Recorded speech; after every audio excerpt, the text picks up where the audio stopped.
Narudia tena, funga milele, utekaji haukubaliki. Narudia tena, funga kanisa mpaka Yesu arudi, utekaji haukubaliki. Hatutakubali mtu atekwe, awe Muislamu awe Mkristo. Leo vyombo haviwezi kusolve shida ya kutekwa watu. No. Haiwezekani. There must be a problem. Na problem mimi naendelea kuisingle out. Problem ni siasa. Msitufuate sisi wanasiasa sana. Politicians are out to win election. Politicians are there today and they are not there tomorrow. Wanasiasa wapo leo kwenye hizo nafasi na kesho hawapo. Ninyi mtakuwepo kwa sababu ya taaluma zenu. Simameni, stand up. Stand for our country. Nchi yetu ni watoto wenu. Nchi yetu ni wajukuu wenu. Nchi yetu ni mama mdogo, mama mkubwa, shangazi. Wanadamu wote ni ndugu. Narudia tena, wanadamu wote ni ndugu. We are all from the same family. Pengine kwa sababu ya muda mwingi umepita tunasahau, lakini asili yetu wote ni kutoka kwa Adam na Eva. Sisi wanadamu wote ni ndugu. Akitekwa mama itakuuma sana. Akitekwa dada itakuuma sana. Akitekwa mwanao itakuuma sana. Leo haikuumi kwa sababu unahisi hao si ndugu zako. Sisi sote ni ndugu. Na watekaji wamefika mahali ambapo wana ujasiri. Nikamsikiliza mkurugenzi wa Jamii Forum Mero, anasikika anasema kwamba yeye alipigiwa simu. Akaambiwa na mtu, bwana, tutakuteka, tutakuua na Watanzania watakulilia kwa siku 3 alafu baadaye watasahau. Yaani mtekaji ana ujasiri wa kukupigia simu na kukwambia, bwana, tutakuchukua alafu Watanzania watalia siku 3 watakusahau. Anakupigia simu. Ndugu zangu, we must wake up. Huu utekaji tunauresist kwa nguvu zote. Mimi binafsi nauresist leo, kesho, wiki ijayo. No, it can't happen in our country. Jambo hili lazima likataliwe. Hatukuliona kule nyuma. Hii ni dharau iliyopindukia kwa mtekaji kukupigia simu na kukutisha. Leo watu wengi wamekimbia nchi. Mwanamapinduzi askofu wetu hayupo, wamekimbia. Sikiza nikwambie, kina Mwakipesile wamekimbia, wengi wamekimbia, wako nje. Wengine siwezi kuwataja kwa sababu ya hadhi zao. Maaskofu wa madhehebu makubwa kabisa wamekimbia nchi kwa sababu tu ya kusema sema. Sikiza niwaambie, at least mimi ni kiongozi wa taasisi. Unapokuwa kiongozi, watu wote hawawezi kukubaliana wewe. Hata kwenye taasisi zetu za kimungu kabisa, ni kanisani au ni msikitini, si watu wote watakubaliana na wewe, na pamoja na kwamba ni waumini wako, wakukusema sema wapo. Wengine watakusema kwa sababu za uongo, zitakuuma. Kama kiongozi lazima uwe na courage ya kumeza hayo maneno. Ukiwaua wote utamtawala nani? Ukiwateka wote utamtawala nani? Itakuwaje baada ya hapo? Unaweza kuwateka ukashinda uchaguzi. Baada ya kushinda uchaguzi, kila uliyemteka ana mdogo wake, ana mjomba wake, ana shangazi yake, ana kaka yake, ana ndugu yake. Baadaye nchi itakuwa kwenye uchungu ambayo itakuwa ni ngumu sana kuiganga. Amkeni. Nasema tena, this is a last wake up call. Hii ni kengele ya mwisho ya kuamsha kwamba amkeni, tutapoteza nchi. Kataa utekaji, disappearance of persons. Kwa mimi siamini kabisa kama kwa vyombo havifahamu, lakini vyombo tangu mwanzo nimesema sio vyombo, lakini kuna kitu fulani ambako huwezi kugusa. Kwa sababu kuna watu wengine wanapotekwa wanakuja wanaelezea. Kwa mfano kuna huyo bwana aliyetekwa, yule Satifa nafikiri, ambaye alipelekwa anasema mpaka Katavi, pigwa risasi, akaachwa kule mahali. Aliporudi anaelezea kabisa, nilichukuliwa Dar es Salaam nikapelekwa hapa, anaelezea. Kwa hiyo haiwezekani kwamba watekaji hawa hawafahamiki kabisa. No, wanafahamika. Lakini kwa nini hakuna desperate means za kuwapata? Why? Mtu anaweza kunijibu kwa unafiki. Akanijibu asema, wewe Gwajima bwana, hawa watekaji unasema wanafahamika, basi tuambie ni kina nani. Ndugu yangu, Mo alitekwa pale Korosham wakati ule. Mimi nilipiga kelele, rudisha Mo. Kama unabisha, nenda kwenye YouTube. Nilisema mrudisheni Mo. Na wakati ule rais alikuwa Magufuli, whether yeyote, utekaji haukubaliki anytime. Wakati kina Roma Mkatoliki wanatekwa, mimi nipiga kelele. Wakati utekaji ulikuwa umeshamili, nilipiga kelele tangu wakati wa Magufuli na wakati huu sikubali utekaji. Kwa mambo mema ambayo mtu anafanya anatakiwa asifiwe, kwa mambo maovu anayofanya anatakiwa akemee bila kujali yeye ni nani. Tanzania ni yetu sote. It does not belong to a single entity. It belongs to all of us. Tanzania ni yetu sote, si mali ya mtu mmoja, ni mali ya Watanzania wote. Siasa huja na kuondoka, na wanasiasa huja na kuondoka, lakini Tanzania inadumu vizazi hadi vizazi. Lazima tuilinde nchi yetu. Ndiyo maana mimi nasema kabisa, kuna kikundi kanakoshughulika na utekaji. Sio vyombo. Mimi na hakika si vyombo. Kuna kikundi kanakoshughulika na utekaji. Na ninapoongea sasa hivi kikundi haka kanakasirika kweli. Huyu Gwajima mbona hajatekwa yeye? Huyu Gwajima, unasikia huyu kaondoka, yule kaondoka. Watu wanakwisha nchi na tuko kimya. Msiba ukiwa kwa jirani yako, utakuwa na ujasiri wa kwenda kuandika kwenye daftari na changia. Siku utakapopatwa na msiba, huwezi fungua macho yako. Wake up. What is happening on your neighbor, it will soon happen in your house. Kinachotokea kwa jirani yako kitatokea kwako. Ni muhimu sana. Kwa hiyo mimi nasema kabisa, narudia tena, nielewe emphasis yangu. Mimi I speak a problem and I suggest a solution. Ili shida hii ishe, lazima vyombo viwe na kujitegemea fulani. Utafika wakati watu watakuwa very bitter, wanakuwa na uchungu, kunakuwa na mkusanyiko wa watu mbalimbali ambao wana uchungu kwa sababu ya A, B, C, D. Mkusanyiko wa watu pamoja ni ngumu sana kuwatibu. Kumbuka, kila kinachoanza huwa kina mwisho wake. Anything that begins has an end. Kuna siku utekaji utakoma, na utakoma soon. Mimi na hakika kabisa. Mungu aliyeumba wanadamu hawezi kuruhusu mwanadamu unakuja unachukuliwa kwenye nyumba tu kama jogoo, unachukuliwa kwenye nyumba kama kondoo, unapigwa, alafu asubuhi watu wanao michirizi ya damu hiyo, Balozi Polepole kaondoka. Alafu unafuatilia wapi? Mahakama haijui, polisi hawajui, kila mtu hajui amekwenda wapi, nobody knows. Jamani, haiwezi kuwa nchi. Na mimi mambo haya siyakubali kabisa. Ni mwanachama wa CCM na nitaendelea kuwa mwanachama wa CCM, na naamini kuna wanachama wengi wa CCM wenzangu ambao hawakubali utekaji. Kama unakubali ni wewe, lakini mimi no, sikubaliani na utekaji. Kwa hiyo ni lazima wakuu wetu wa vyombo na wasaidizi wao walindwe, ili na wao wawe na uwezo wa kutulindia nchi yetu. Yeyote yule akiingia kwenye target, watamuona, watakuwa na ujasiri wa kusema wewe hapana bwana, acha. Na wakisema hapana, haitawaletea madhara. Simaanishi kwamba wakuu wetu wa vyombo ni waoga, no. Na mimi ni binadamu. Mtu aliyeniteua nikiona anafanya jambo, najua kwamba kuna consequences zake. Nitapata consequences. Na mtu, wewe umelay down maisha yako yote, umetembea njia ya uongozi kuanzia kule chini, umepanda mpaka kule juu. Leo uje upewe matatizo pale juu, unashindwa. Mwanadamu ameumbwa na haya.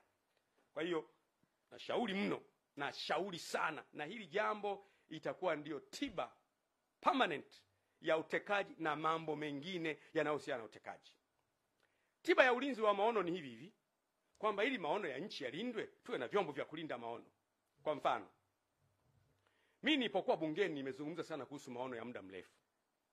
Nikasema kwamba hakuna nchi yenye uwezo wa kuendelea kwenye miaka 10 au 15 au 20. Nchi zinaendelea kuanzia miaka 50, miaka 100. Na nchi zile ili ziendelee, lazima kila rais anayeingia madarakani aendelezee pale mwenzake alipoishia. Continuation.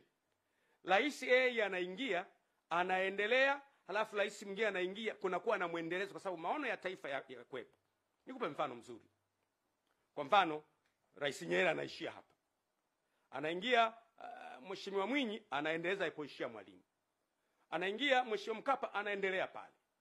Anaingia Mheshimiwa Jakaya, anaendelea pale. Anaingia Magufuli, anaendelea pale. Anaingia Masamia, anaendelea pale. Hizi continuation zinatupa maendeleo. Lakini lazima kuwe na maono ya taifa yaliyoandikwa. Nimesukuma bungeni mpaka kweli Mungu amesaidia tumeandika maono. Lakini shida, tutayalindaje haya maono? yatalindwaje?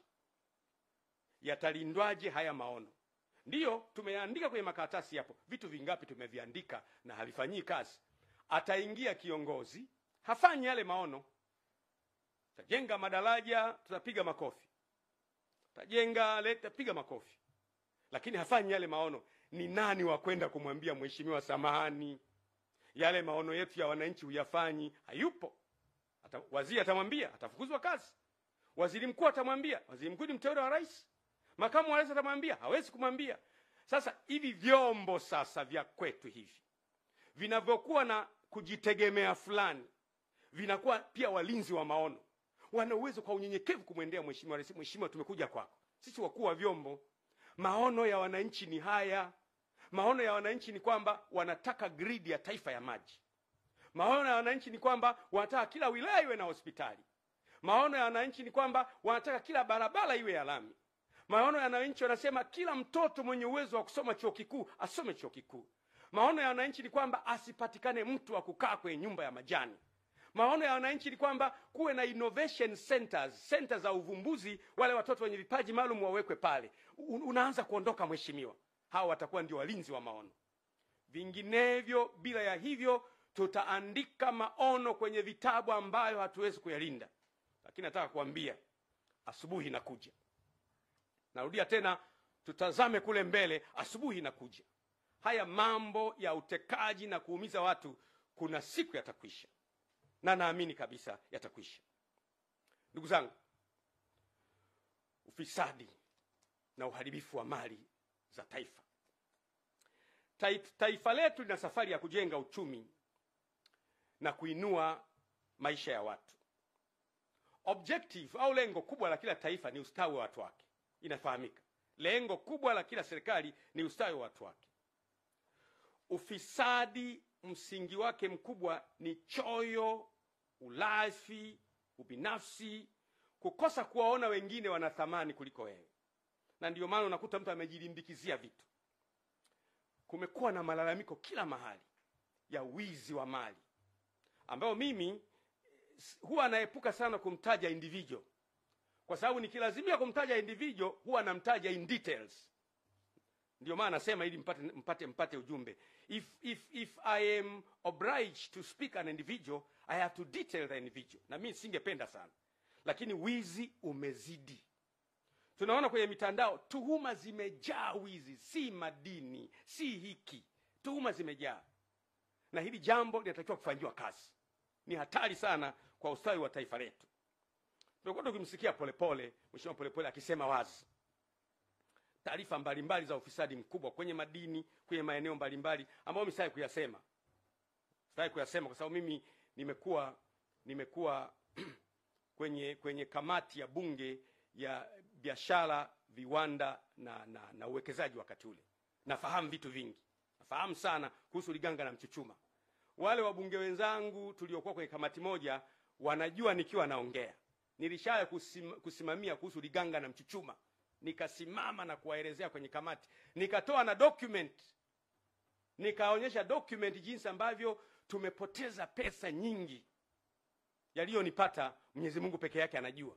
Usiku ule watu walivamia nyumba yangu, wakavunja gari, wanatafuta document kule Dodoma. Kwa hiyo usifikiri kwamba kuna wakati mimi nakaa kimya kwa sababu ya staha. Kuna wakati hauzungumzi vitu ukaleta migawanyiko kwenye nchi. Nasema tena, sometimes we don't talk things because they won't heal the problem. Huongei vitu kwa sababu unahisi ukiongea badala ya kutibu utaleta tatizo, kwa hiyo unaamua kuacha kuongea. Lakini ufisadi, wizi, kujilimbikizia mali kumezidi.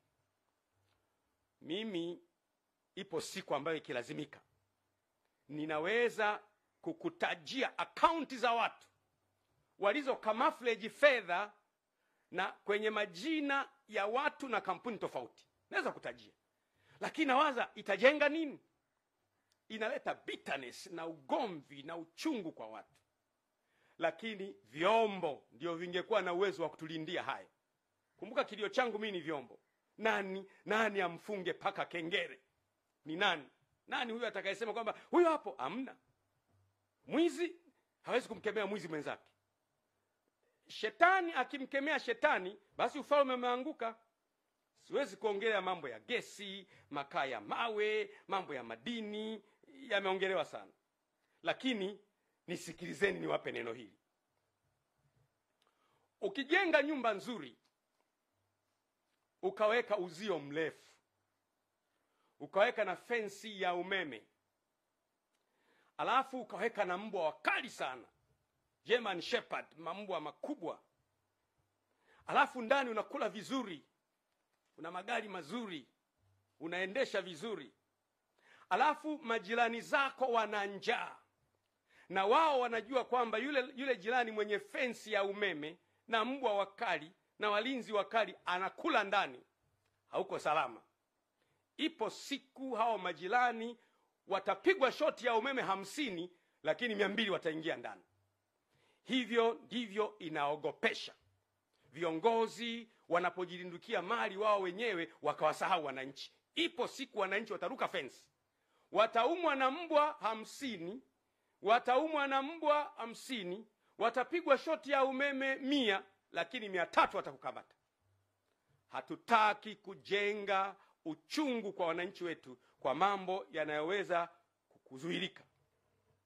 Na mimi imekuwa huu ndio msimamo wangu na imani yangu.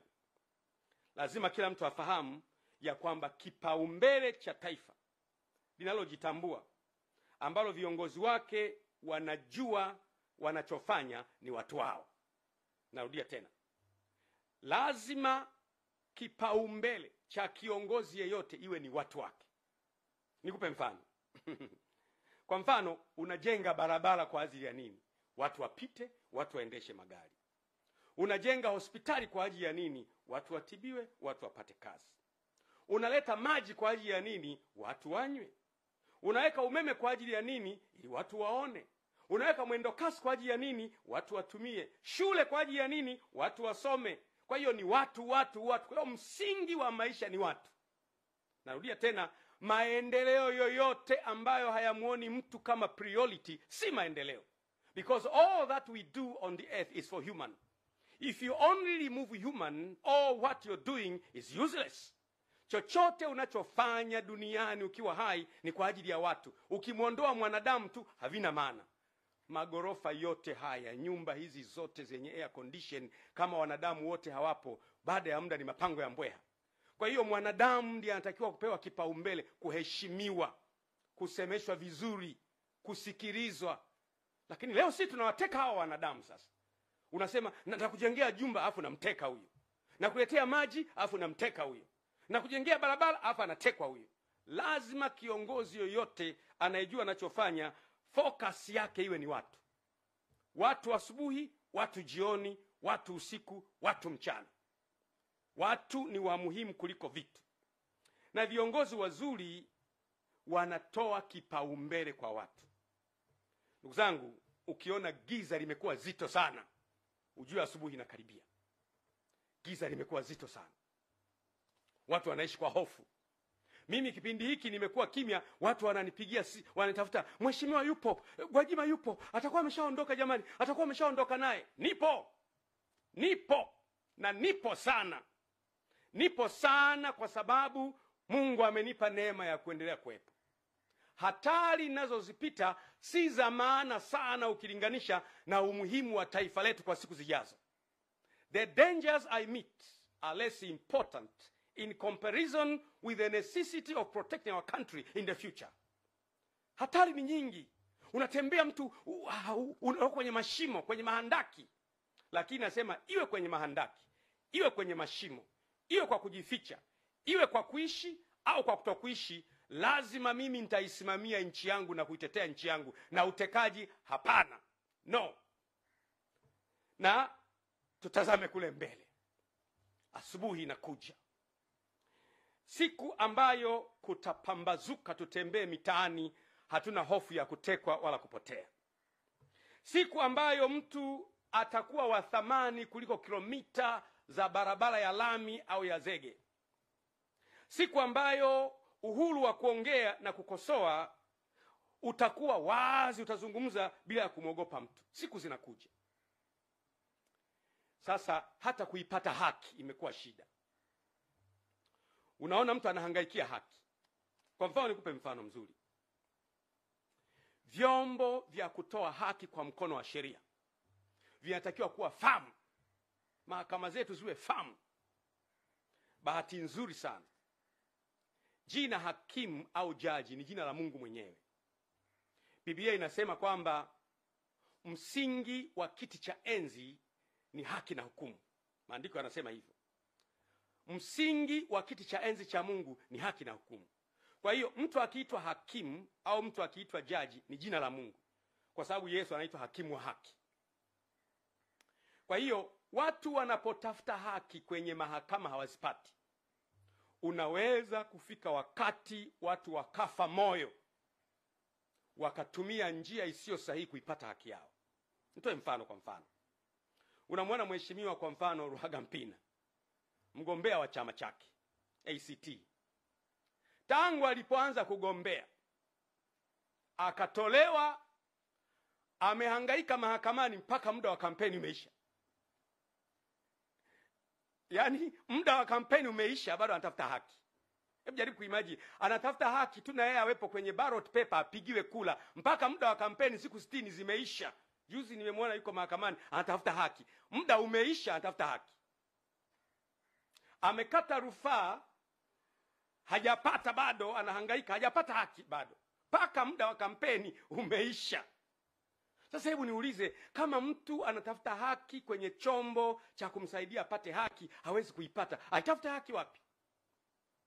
Na waomba sana, ni muhimu sana kuwaza hayo. Wakati mimi unaona huruma sana. Lakini muone Tundu Lissu. Tangu mimi nilipotoa mapendekezo kwamba ili nchi iwe stable, iwe vizuri, mwacheni Tundu Lissu ajiunge na chama chake, na wenyewe wagombee, tushindane. Tutawashinda tu. Sisi Chama cha Mapinduzi chama kikubwa, tutawashinda. Anahangaika leo na haki. Lakini Father Kitima ambaye alipigwa, mpaka leo aliyempiga hajapatikana.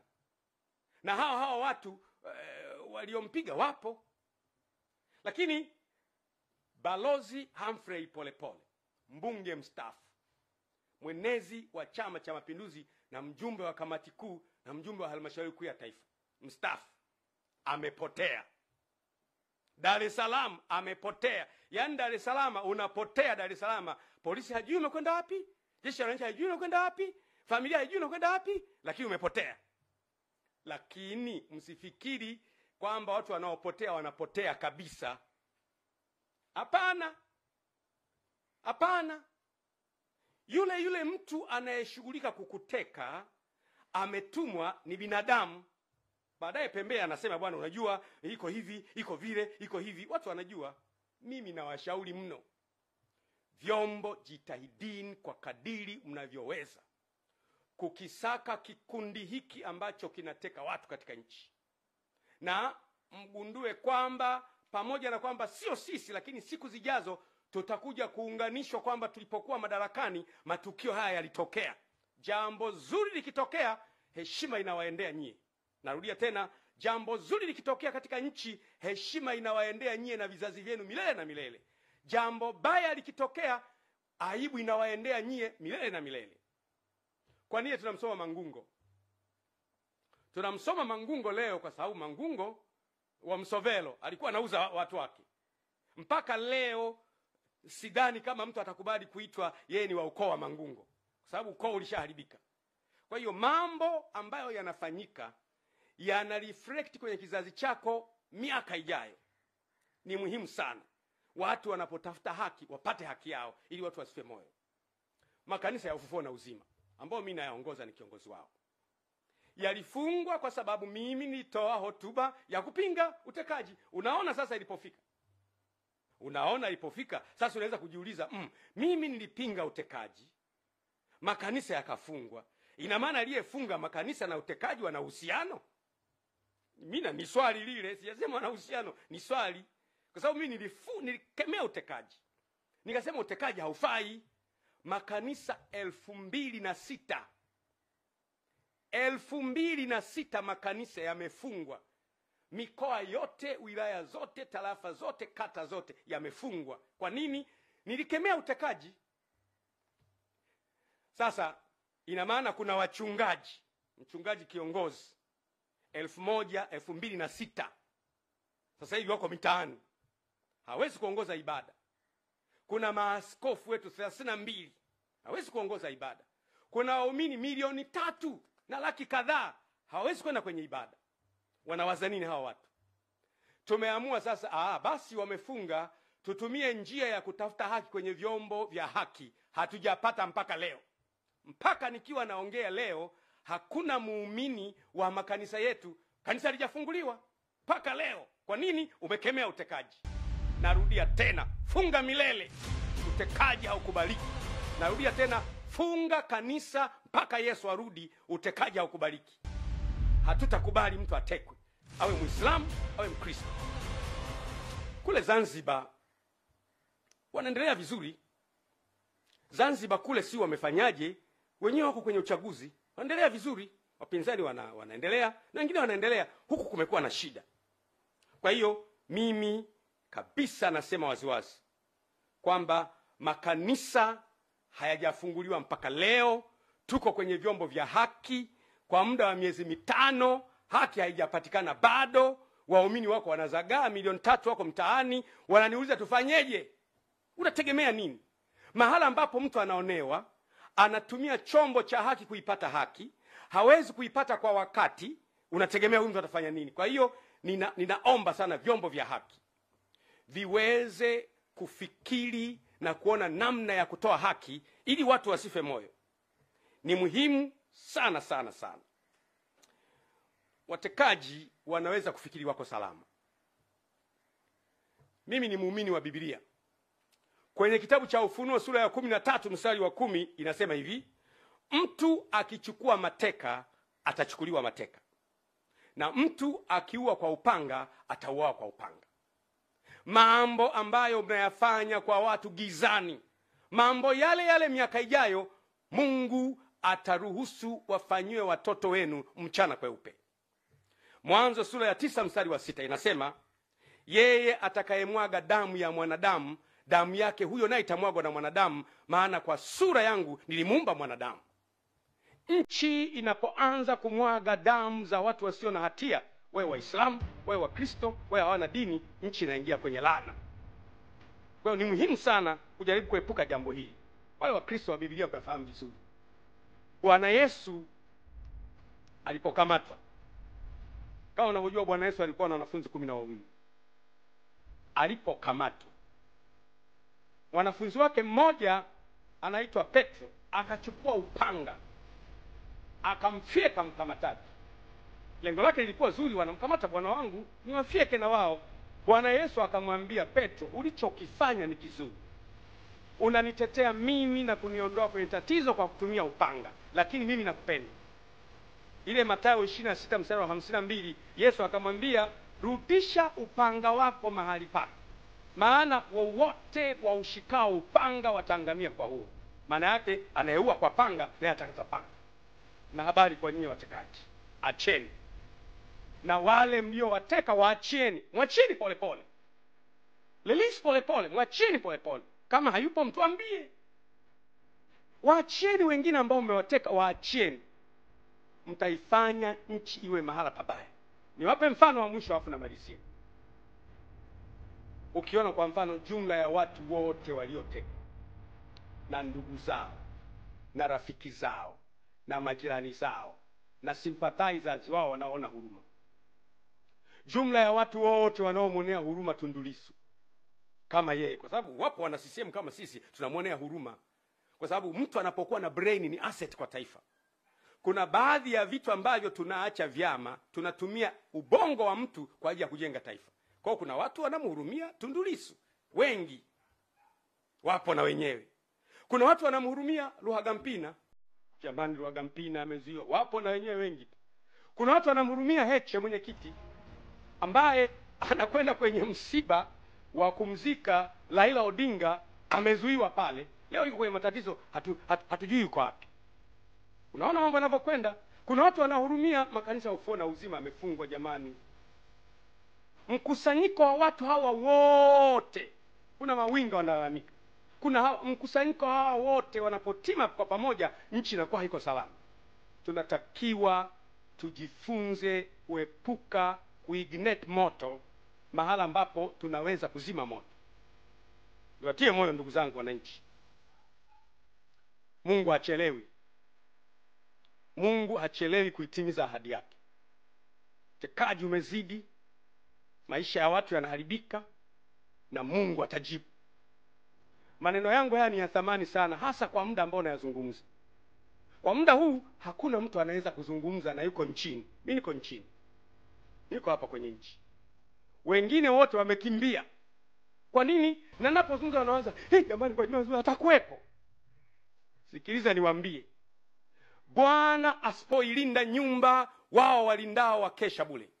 Na Bwana asipoujenga mji, wao wanaojenga wafanye kazi bure. Ulinzi una Mungu. Mungu akitaka uishi utaendelea kuwepo. Na Mungu akitaka kuondoka utaendelea kuwepo. Kuna siku tutaondoka. Mtekaji ataondoka, mimi nitaondoka, mwenye madaraka ataondoka, watoto wetu watabaki vizazi baada ya vizazi. Lazima tuilinde nchi yetu. Mimi nimedhamiria kusimama na wananchi. Mimi ni mwanachama wa Chama cha Mapinduzi aliyechagua kusimama pamoja na wananchi. Narudia tena, I want it to be very clear. Mimi ni mwanachama wa Chama cha Mapinduzi, ni mjumbe wa halmashauri kuu ya Chama cha Mapinduzi ambaye hakubali utekaji, hakubali uonevu, sikubali ufisadi. Nimedhamiria kusimama na kilio cha wananchi na nitasimama nao mpaka mwisho. Na wanachama wenzangu, mnielewe kabisa kwamba nimedhamiria kusimama na wananchi mpaka mwisho, mpaka utekaji uishe. Na tazama kule mbele, asubuhi inakuja na Mungu wetu ni mwaminifu, atatimiza ahadi zake. Asanteni sana wananchi. Mungu awabariki. Mungu aibariki Tanzania. Asanteni sana. Sasa sio utekaji tena, umekuwa uchukuaji au uvunaji. Imekuwa sasa ni kama mtu anavyochukua kuku kwenye banda la kuku, wakati wowote, saa yoyote, kwa namna yoyote. Mtu yoyote sasa anachukuliwa, si mwanafunzi, sio winga wa Kariakoo, sio padri, sio shehe, sio balozi. Mtu yoyote anaweza kuchukuliwa. Kwa utekaji umekuwa kutisha sana. Na mpaka sasa hivi, wakati nazungumza na nyie mara ya kwanza, nilisema wakati ule kulikuwa na watu 84 wale ambao walikuwa kwenye orodha ya watu wa TLS. Tangu wakati ule sasa hivi ni watu wengi ambao zaidi ya 108 hivi ambao ama wametekwa wakapatikana, ama wengine hawajapatikana kabisa. Na kauli zinazotoka kuhusu watu wanaotekwa ni kauli nyepesi sana. Kuzisikiliza ni kauli nyepesi ukilinganisha na uzito wa uhai wa mtu. Ndugu zangu, naomba tukubaliane. Uhai ni zawadi ambayo Mwenyezi Mungu anatupa. Na hakuna mtu mwenye mamlaka ya kupoka uhai wa mtu. Hayupo. Pewa zawadi na Mungu kama ya uhai, tuitumie kwa ajili ya utukufu wake.